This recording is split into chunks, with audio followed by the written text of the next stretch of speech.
The hidden cost of casual relationships.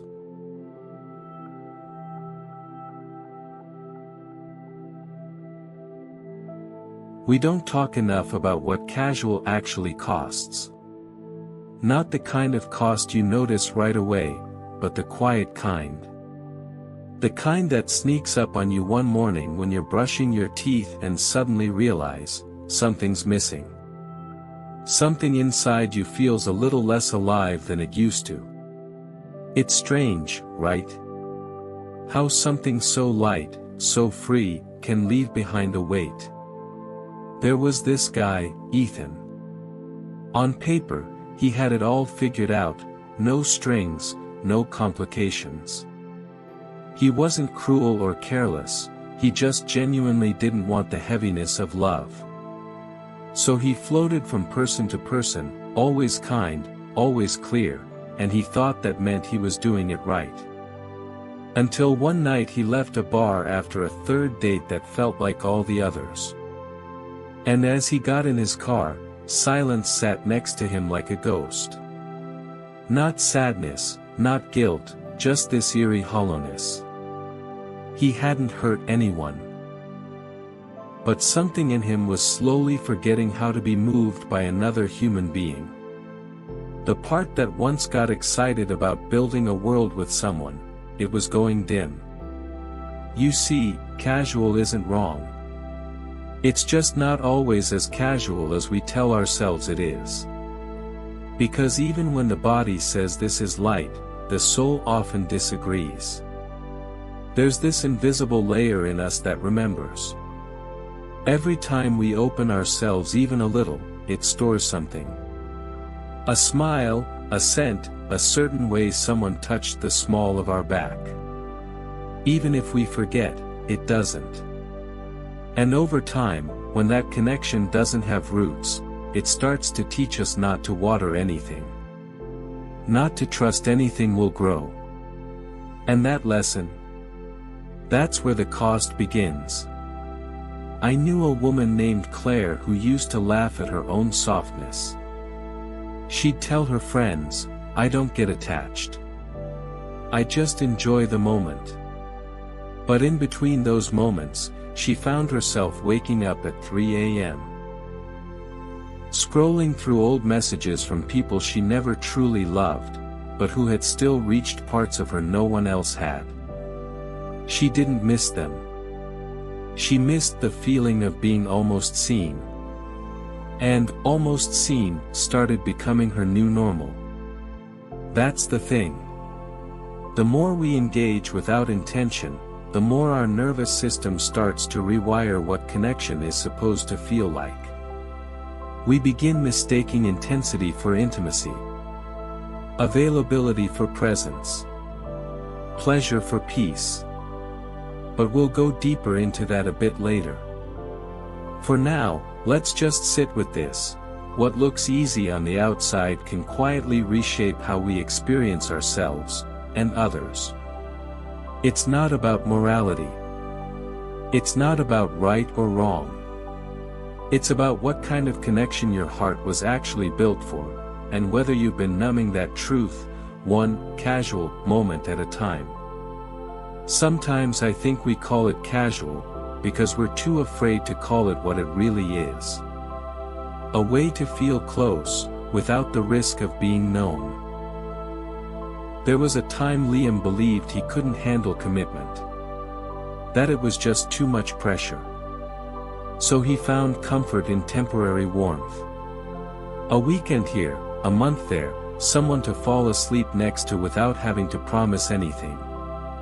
But slowly, something strange began to happen. Every time someone got a little too close, he'd find a reason to pull away, too fast, too emotional, not the one. But deep down, he wasn't running from them. He was running from the version of himself that might actually need something real.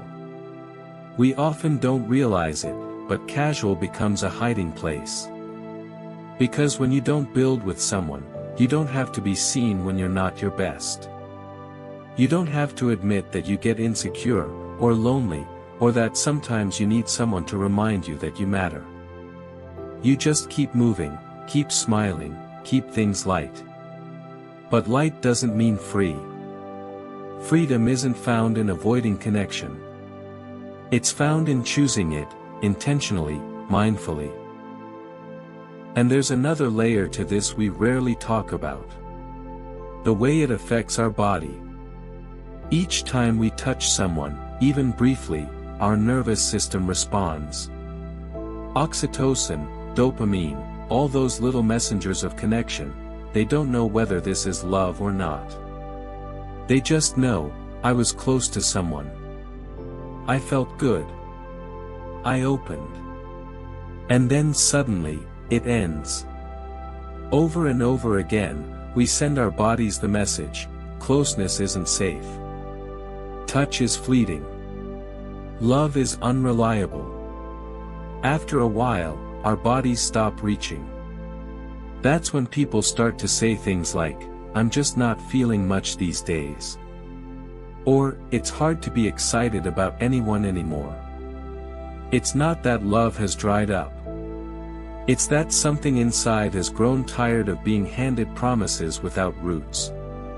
Even those who seem fine on the outside, those who say, I'm better off like this, often carry a quiet ache.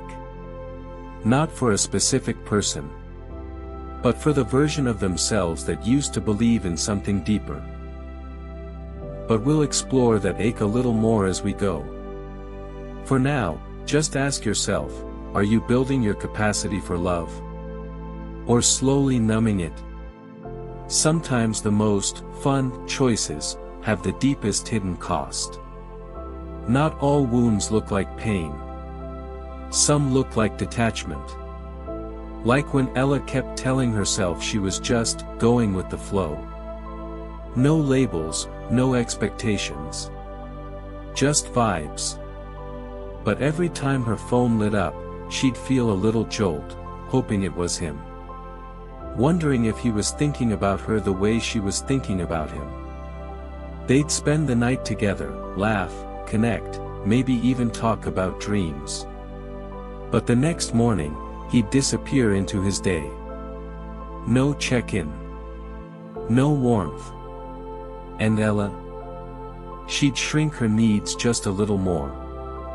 Casual relationships often teach us something dangerous, that longing is embarrassing. That vulnerability is weakness. That the one who cares less, wins. So we perform. We play cool. We say, it's fine, when it isn't. We act like we're okay with being one of many, even though part of us is quietly breaking. The truth is, humans aren't wired for detachment. Even the most independent among us crave resonance, someone who feels us, sees us, remembers the way we like our coffee or that story we told weeks ago. Without that resonance, we slowly start forgetting ourselves. And when this happens again and again, we become numb in ways that don't show up in conversations, but in our choices. We stop reaching for intimacy. We stop believing someone could stay. And here's the hard part. Eventually, when something real does come along, we might not know how to receive it. Because we've trained ourselves to expect absence, not presence. I remember someone once told me, I wouldn't know what to do with someone who actually loves me. That stuck with me. Because sometimes the cost isn't just the broken pieces we collect. Sometimes, it's the version of ourselves we lose while pretending we're okay with crumbs. We'll look at what healing could feel like in the next part. But sit with this for a moment.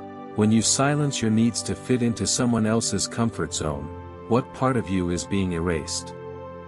The hardest part about waking up is realizing how long you've been asleep. Sometimes we don't even know we're starving until someone shows us what it feels like to be emotionally fed. That's what happened with Marcus. After years of casual situations, where everything was easy and no pressure, he met someone who didn't play games. She texted back when she felt like it. she said what she meant. She held space for his emotions without making him feel needy. And it terrified him. Because he was so used to running toward people who ran from him. He didn't know how to stand still with someone who stayed. Healing after casual relationships isn't about blaming the other person. It's about becoming honest with ourselves. It's about asking, why did I accept less? Why did I think I had to earn affection? Why was I more comfortable being one of many, than being the only one? And the answers won't always come wrapped in clarity. Sometimes, healing is messy. Slow. Quiet. It might look like choosing to sit with discomfort instead of running to the next distraction. It might mean saying no to a night that would have made you feel empty in the morning. It might mean grieving the part of you that confused scarcity with excitement. But with each small choice, you start remembering your worth. Not the worth someone else gives you. The worth that was always yours to begin with. There's something incredibly powerful about realizing you are not too much for someone who's ready. And you don't have to shrink for someone who isn't. If you're watching this and thinking, but I've already spent years doing this, please know, nothing is wasted.